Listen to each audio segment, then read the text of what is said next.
Армысыздар достар, бүгін сіздерге Naya Kazakh саяхат заттарына анпакинг жасайды.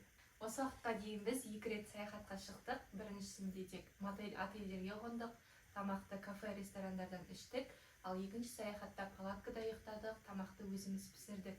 Екінші саяхат бізге көбірек ұнады және біріншіге қарағанда 3 есе арзанырақ болды. Сол саяхаттан шабыт алып, бүгін осындай заттарды алдық.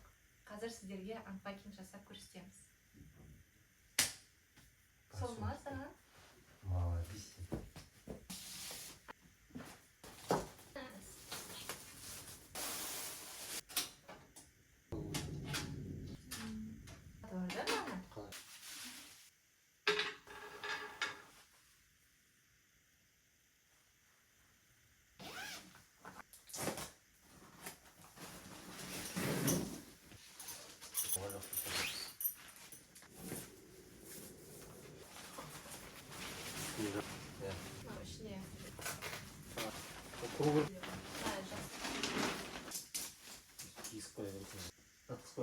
Осының да?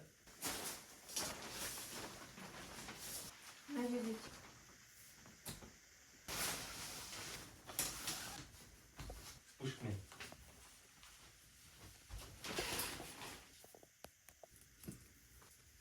Просто тисік надо.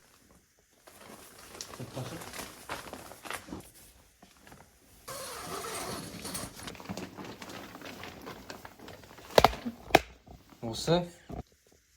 Саяхатта кездескенше сау болыңыздар.